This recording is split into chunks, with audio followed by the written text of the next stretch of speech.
Welcome to Radio English, the podcast that will help you improve your English level. Listen to live recorded English radio broadcasts, stories, politics, sports, breaking news, and more in 30 minutes. Let's get started and enjoy the journey. This is Radio English. What could Utah lawmakers do to make your life better? The 2025 legislative session starts January 21st, and we'd like to hear from you. Go online to kuer.org and let us know what you're hoping for politically in the coming year. This is 90.1 KUER, Salt Lake City, NPR, Utah. Also at KUXU Monroe, KUOU Roosevelt, KUHU Monticello, KUQU Enoch, KUEU Logan. Also online, kuer.org, where we stream it, and the KUER mobile app, and on your smart speaker when you say play KUER. It's 12 noon. Andy Kim is New Jersey's newest senator. Election day is the starting line, not the finish line. What we built isn't just a campaign, we have built a movement. A movement to fix broken politics. In 2020, then Congressman Kim was one of 7 Democrats that won a district also won by Trump. So over the years, Kim attended listening sessions with New Jersey split-ticket voters. And what he learned is that people have, quote, a severe distrust in politicians and the status quo, end quote. Something Kim vows to change as senator. I won't let the job change me. Instead, I will work to change the job to be able to better fulfill what the people of America deserve. I'm Meghna Chakrabarty. Today on Point, Senator Andy Kim about what he's learned from those conversations and how American politicians can better serve the American people. Stay with us.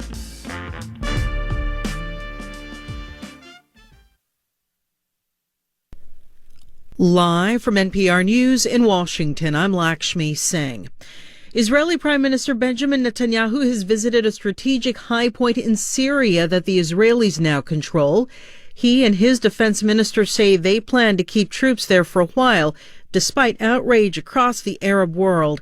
Here's NPR's Michelle Kellerman. Mount Hermon is the highest peak in the Golan Heights. Israeli troops took over a Syrian post there following the fall of Bashar al-Assad's regime. And now the Israelis say they plan to stay as long as needed. During a visit, Defense Minister Israel Katz described the summit of Mount Hermon as, quote, Israel's eyes, saying from there they can observe Hezbollah in Lebanon and keep watch on the Syrian capital, Damascus. Arab states have expressed anger over the Israeli moves into Syria, calling it a land grab. The UN is also expressing concern. Israel has moved into a buffer zone where the UN has had peacekeepers for 50 years. Michelle Kellerman, NPR News, Tel Aviv. Investigators are trying to trace the origin of the firearm that a 15-year-old girl allegedly used to carry out yesterday's mass shooting at her private school in Madison, Wisconsin. A student and teacher were killed, and several students and a second teacher were injured in the attack at Abundant Life Christian School. The shooter apparently killed herself.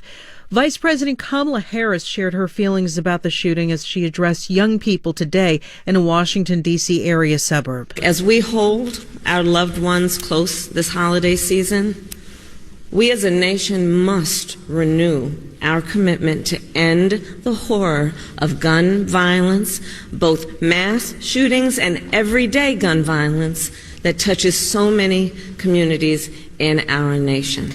The Johns Hopkins Center for Gun Violence Solutions reports guns have been the leading cause of death among children and teens, accounting for more deaths than car crashes, overdoses, or cancers. It based its findings on numbers from 2022, the most recent year of finalized data available.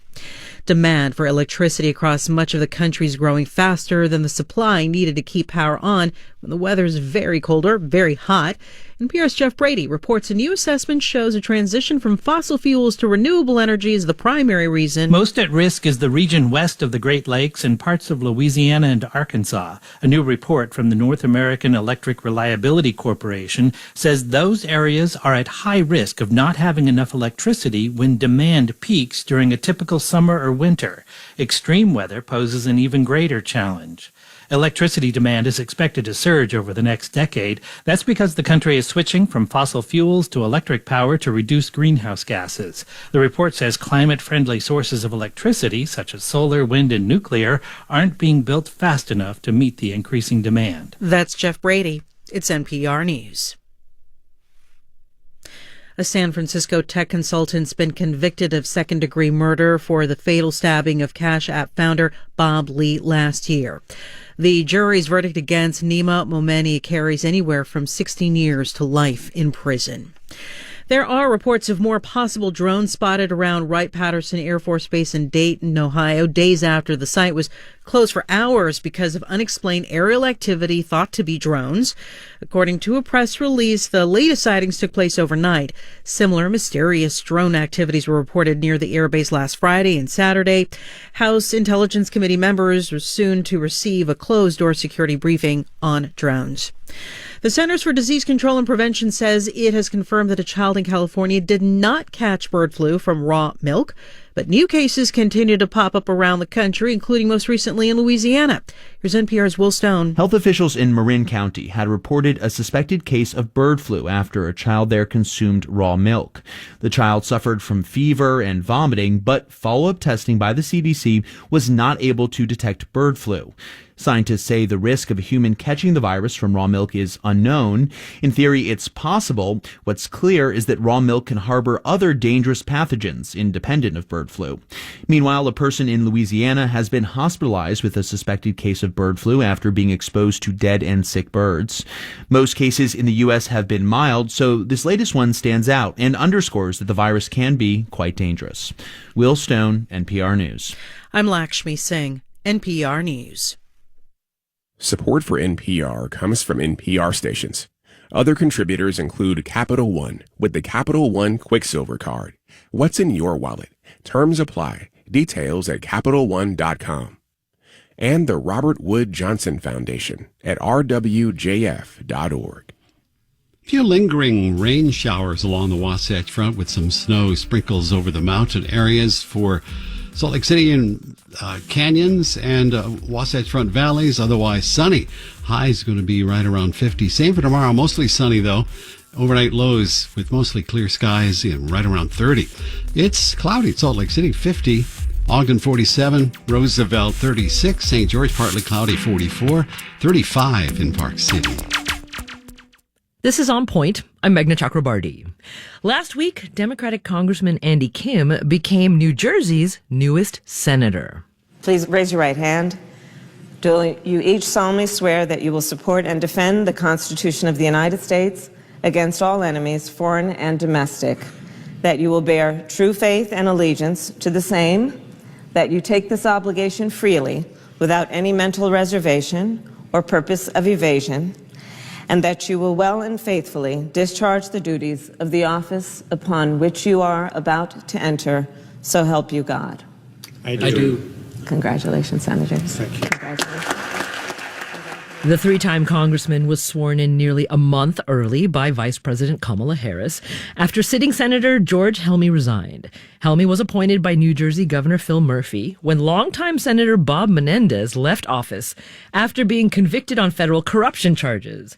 Menendez was convicted on 16 counts of taking hundreds of thousands of dollars in bribes from New Jersey businessmen, as well as the governments of Egypt and Qatar.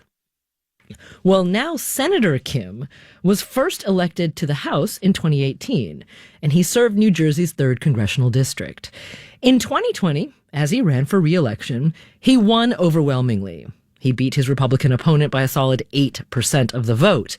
But Kim noticed that something had changed in New Jersey's 3rd.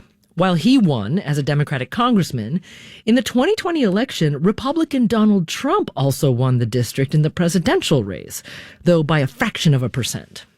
That set Kim on a journey to understand his constituents much better, to learn why people voted both for him and for Trump.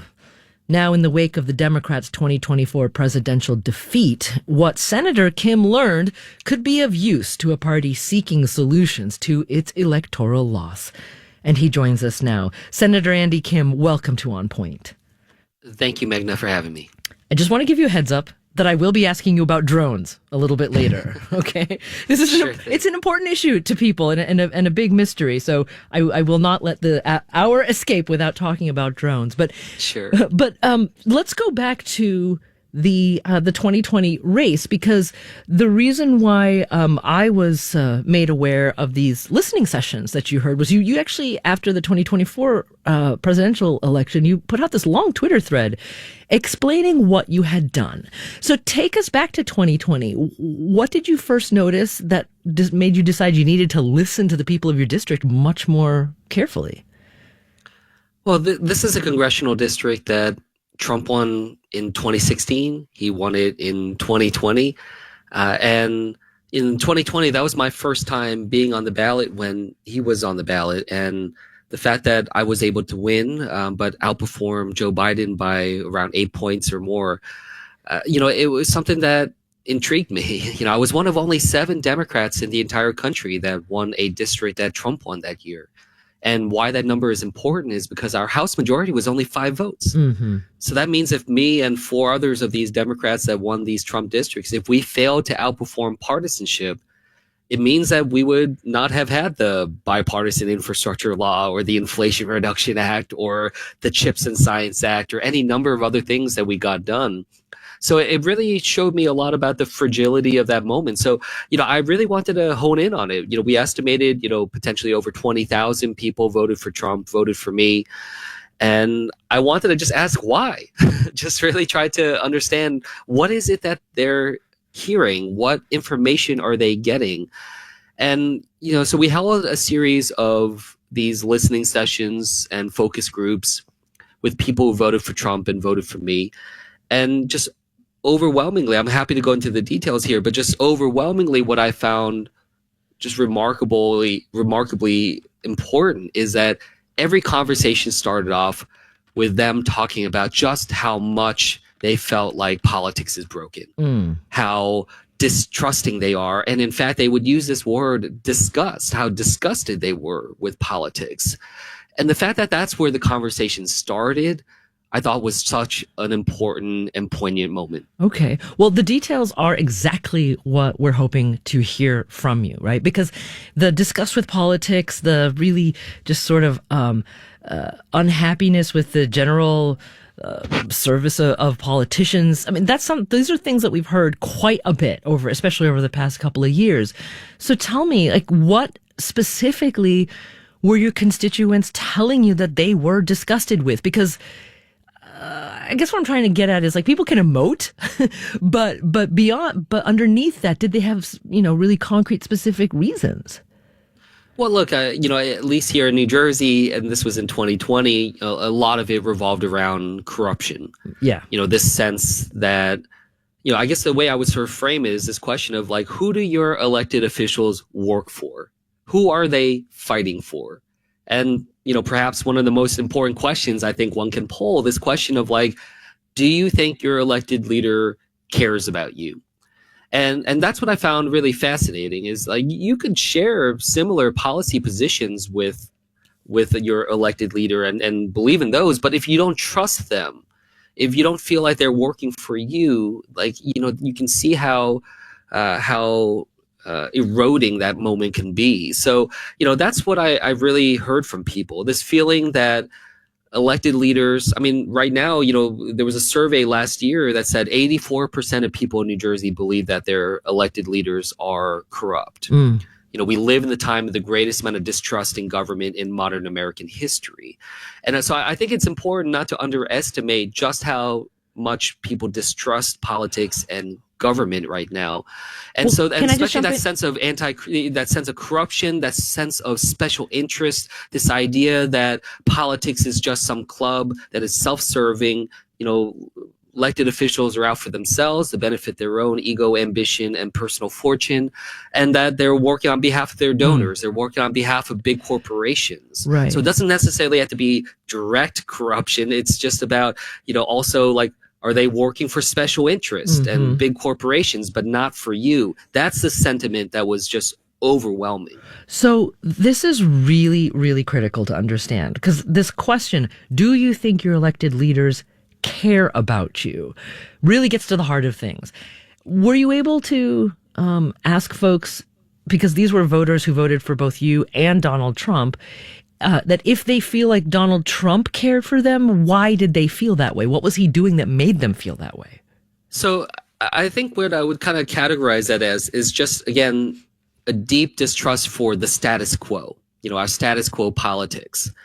And what I found fascinating when the conversation moved on to Donald Trump, and again, this was 4 years ago, but I think a lot of this feels very resonant to this moment, is even if they had concerns about his personal behavior, how he speaks, what he says, there was a sense that at least he's not somebody defending and perpetuating the status quo. They saw him as a disruptor.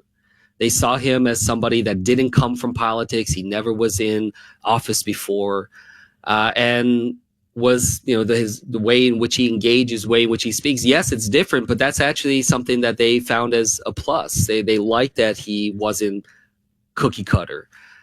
And what I found kind of fascinating was when the conversation came to me, there was this kind of recognition that I'm different as well. I'm not somebody that's been trying to protect the status quo. I talk a lot about reforms, a lot about campaign finance, and I don't take corporate PAC money.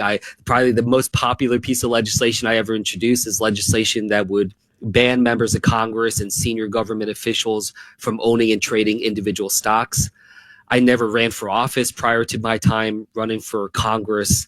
And look, I'm a young Asian American man who represents a 85% white district that voted for Trump twice. I am not central casting of what you'd imagine, a congressman from my congressional district to look like. I'm not central casting, honestly, of what you'd imagine a senator from New Jersey necessarily to look like. I'm the first Asian American ever in the U.S. Senate from the entire East Coast of America. But I think all of that, actually, I thought that was going to be a weakness for me in terms of being able to build coalitions, but I think it's actually turned out to be a strength. But what I'm trying to show is that, yes, voters want someone that's different. They want someone that will disrupt, but there's a different way to be different than Donald Trump. It doesn't mean that you have to go down that path to differentiate yourself, that people are looking for people that will stand up against corruption, take those actions. But they can do it in different ways. So you put this Twitter thread out originally on November 7th of this year. And there's one point in the thread where you say, I learned never to underestimate the extent to which people distrust and despise politics, especially those people who do not engage regularly.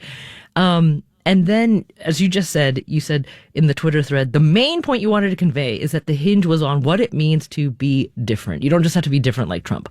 Okay. In that case, you don't go so far in this Twitter thread as to say this, but it does seem like a quite damning judgment on the Democratic Party that when President Biden stopped his campaign, the party then very quickly rallied around someone who represented the status quo, the vice president. Was that a mistake? Well, look, I don't think there were very many options at that point with so little time left. So, when I look back on it, there's lots of different things that could have gone differently over the last 2 years. But it isn't just about, the position that someone is in. Someone in that position as vice president or a U.S. senator or a congressperson, by virtue of how they're engaging and talking to people, what kind of things that they're focused in on, those are differences there. But, what I will say is, yes, I think she ran a 3-month campaign. Like, it is hard to, in that amount of time, differentiate from the status quo. I mean, this is something that's a long time coming. I'm writing about this from 4 years ago. You can imagine how baked in a lot of these feelings are. And I think it was going to be difficult for the Democratic Party, no matter who is at the top of the ticket, even if Biden stepped aside much earlier and there was a primary. I think the party has real challenges when it comes to its brand, its reputation. And that's something that I saw full force. People, when I was Senator, running you have to forgive me for just a second. I just have 15 seconds before I have to take this first break. But I'll definitely let you pick up that thought when we come back. So we're speaking today with New Jersey's newest senator, Senator Andy Kim. More in a moment. This is On Point.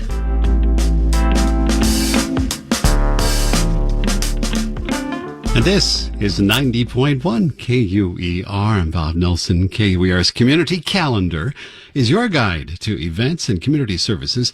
The SALT Contemporary Dance Winter Workshop for advanced skilled dancers ages 15 to 17 and 18 plus is December 19th through 21st at Trolley Corners in Salt Lake City. And supporting the Soft Landing Fund with the IRC helps refugees and other newcomers to Salt Lake City overcome barriers to affordable housing and emergency shelter due to sudden unemployment, medical issues, and domestic violence. For more information, visit kuer.org/calendar. It's 12:20. Support for KUER comes from the Florence J. Gilmore Foundation, contributing to causes and organizations benefiting Utah since 1987. Golden West Credit Union, dedicated to providing Utah families with customizable options on home equity loans. Available online or inside any Golden West Credit Union from Logan to St. George. GWCU.org. Support for On Point comes from the listeners of WBUR Boston and from MathWorks, creator of MATLAB and Simulink software for technical computing and model-based design. MathWorks, accelerating the pace of discovery in engineering and science. Learn more at mathworks.com. And BetterHelp, committed to helping clients with issues ranging from relationship challenges and goal setting to grief and depression. Learn more at betterhelp.com/public.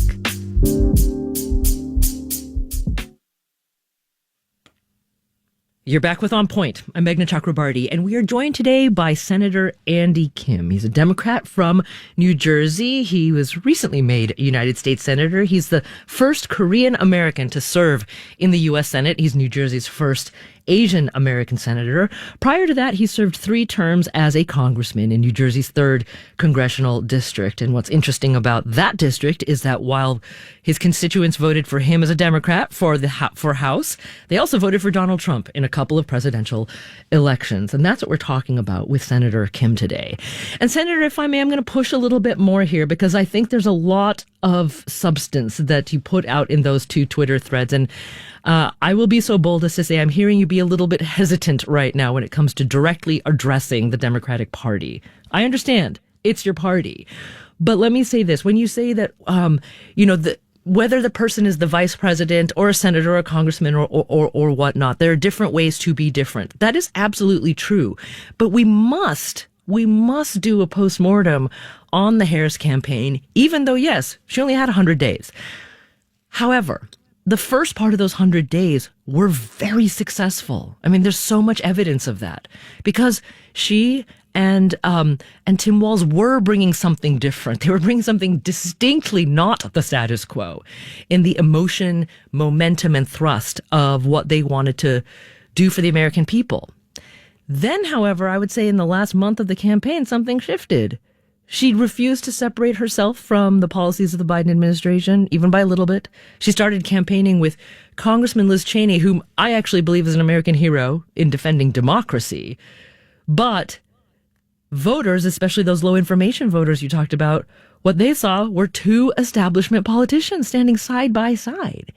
So I'm just wondering if you are willing to say those were missteps. And if the next presidential campaign, when it comes around, what would you advise be done differently to sort of break this view that Democrats represent nothing more than this despised status quo? Yeah, so I think the reason why I was responding the way that I did to your question is I'm still not certain that any Democrat could have came in under their circumstances and pulled off a win. So that's what I'm still trying to think through myself. Mm-hmm. Just given where things were at and how distrusting things were and how people were so frustrated by the summer of 2024, I'm not sure that anyone was been able to kind of separate themselves and distinguish themselves and be able to deal with that, just given just what we saw with the election results. So that's something I'm still grappling with. But isn't that to wild, your point, Senator? Isn't that wild? Because, I mean, instead, a critical number of swing voters in a few states trusted the convicted felon instead. They trusted the guy who facilitated the ransacking of Congress on January 6, 2021. I mean, I'm not sure the bar for trust can get any lower than that, and yet somehow the Democrats couldn't clear that bar. And, again, to the point that I said earlier that you responded to, we cannot underestimate how much people distrust. And in fact, a number of people that I talked to, it was around the time when, these judicial cases were coming up against Trump, where there was a sense of rallying around. People felt like some of the cases were political attacks, were things that were done, because of the fact that he was running for president again. And, those are the types of approaches that, cause people to, again, really distrust that process. So, there's that element of it. And I think, in particular, for instance, like there was a lot of effort by the Harris campaign and more broadly amongst Democrats to talk about how Donald Trump posed a threat to democracy, that we have to protect our democracy and a lot of that message. And what's interesting is, as I've talked to people who voted for Trump subsequent to the election, a number of them, when I talk about that line, a number of them felt like that was a signal that the Democrats wanted to protect the status quo. And that's something that we have to be very careful about. I do think that it's important that we talk about protecting democracy, but we have to do it in a way that doesn't make it seem like we're okay with how things are now and we're worried about how Donald Trump is trying to change it. But, it comes across sometimes, as this approach of saying, look, we don't want to see change. We don't want to see things different. But, right now we live in the time of the greatest amount of inequality, economic inequality in our nation's history. People see that delivered by the same old politics. So, that's something that we have to grapple with, is an overarching message. That is a really interesting point. So communicating to people that believing in protecting democracy doesn't necessarily mean defending the status quo. Okay, so then how would you recommend Democrats begin to do that? Yeah, well, look, first and foremost, I think it's really important to really approach this moment with a lot of humility. I always try to say I practice a politics of humility, and that's opposed to what I call a politics of hubris. Too often people, and you see this right after Election Day, people kind of coming right out and saying, this is exactly why we lost, or why the Democrats lost, or why the results happened this way. I'm certainly putting out some ideas, but I'm not saying I have all the answers. We need to go out and talk to people. We need to have these types of listening sessions. I'm going to be having more in my own state, but I've really been pushing the Democratic Party to do this more systematically across the country, to listen to people and hear from them, and not assume that we can deduce this all on our own, because that's that sense of hubris. What I find so clear right now is just that people feel judged in their politics. They feel like elected officials are being paternalistic and telling them what they need to do and what's best for their lives without listening to them. And what I find is that when you have that sense of hubris in you, when you talk to someone, they can tell that it's not really a conversation. It's not a dialogue that goes both ways. That when you believe you have all the right answers and you know what needs to be done to fix this country, then you're not actually listening to the other person. You're just engaged in an effort to try to convert that person to your position.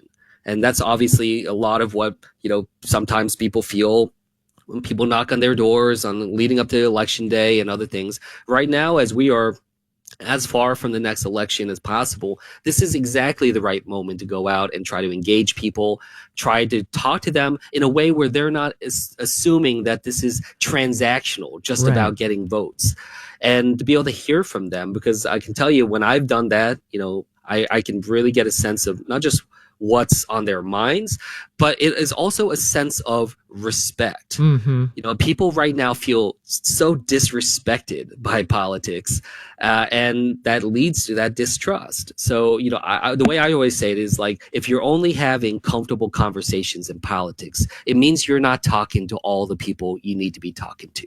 You know, we're not going to learn about the problems by just talking amongst ourselves and pollsters and researchers. You know, we got to go out and have, you know, what are undoubtedly going to be some uncomfortable conversations, but that's going to be how we start to, you know, start to find our path back. So let me ask you, just in terms of practical obstacles to this return. I mean, what I'm hearing you say is that there's you're calling for a return to the pure purpose of representational government, right? It's to know and understand what your constituents want, hope, and dream for, and then taking those desires and translating them into policy, right? In government. That's essentially what a democracy is all about. But let's lean on your experience as a congressman, Senator. For a long time, my understanding has been that because a House term is only 2 years, that as soon as you get elected, you're basically in the next election cycle right after that. And a lot of practical time is spent doing exactly the things you say shouldn't be done, which is talking to pollsters, talking to, you know, going to fundraisers, talking to potential donors, which, you know, and trying to do legislation as well. Where is the mechanism to have these face-to-face town halls, meetings, opportunities to listen to constituents better? Well, in 6 years that I've been in the House of Representatives, you're right. I had a lot of tough races and had to make sure we're building up the resources to fund them. But I also, in that process, held over 80 town halls. And, you know, I would go out every single month. I made a promise to go out every month to be able to do a town hall. Most of them in person. And, you know, I'll tell you just a quick story. You know, there was one that I did in a town that I lost by like over 25 points. You know, it was a brutal beat, you know, a brutal loss in that town. I showed up to do a town hall, and several hundred people were there. And I stood in front of them and I said, you know, whether you voted for me or not, you're my boss. My job is to serve you to the best of my ability. I'm coming before you right now, not as a politician, but as your congressman, and I need to hear from you. And we had tough conversations. I got asked a lot of tough questions, but I listened to everybody. I never raised my voice.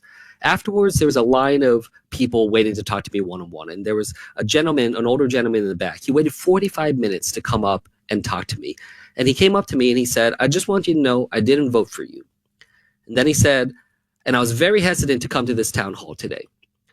But then he stuck out his hand and said, but I'm glad I did, shook my hand and walked off.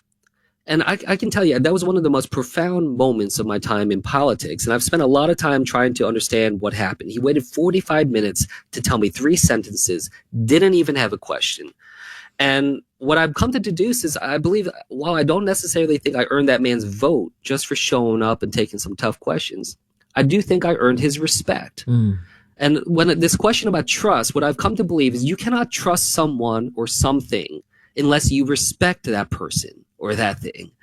And so for us, if we're trying to figure out how do we earn the trust of the voters, of the American people, you got to earn their respect. And you don't do that by lobbying, you know, TV ads, bombarding their TVs, you know, digital ads that are bombarding their screens. You got to go out there, you know, and you got to engage, and not just 8 weeks before election day with a ground game.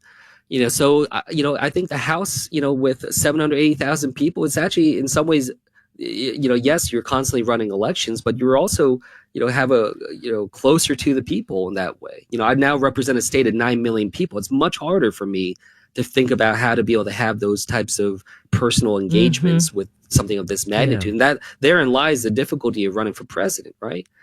How do you try to engage over 330 million people? Right. You know, you cannot simply have enough town halls to be able to do that. So that's why I'm saying not everything I'm saying can be perfectly scaled or replicated. Yeah. But it does give us a sense of how to be able to engage. I'm Meghna Chakrabarti. This is On Point. So a sense of how to be engaged, which also, I think more profoundly what you're talking about is a shift in sort of the entire soul or purpose of politics in the Democratic Party. Because again, to recap some of the things you've said, you think you're advising, meet people where they're at. That makes a lot of sense. Talk about service, not politics. The politics of humility, as you said, listening, being empathetic, withholding judgment, right? And I think being okay with people saying no to you. I completely get that. These all make perfect sense to me. But do you think your fellow Democrats are willing to hear this?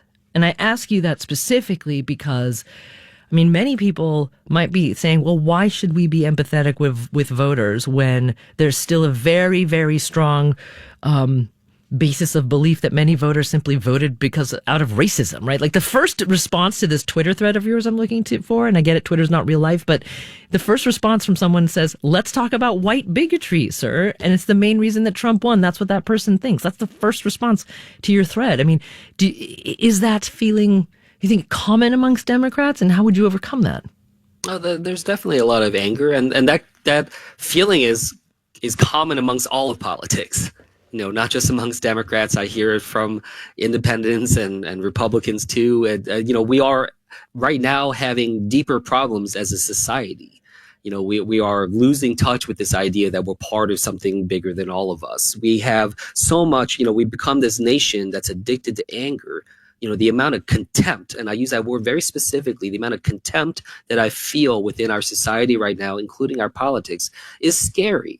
When we hear language from Donald Trump about the enemy within and other things like that, like this is a dangerous moment for our country in that capacity. Empathy for somebody doesn't mean that I agree with them. It means that I am trying to understand them. I'm trying to see the world through their eyes, understand how they're coming to decisions. And, I think that is important.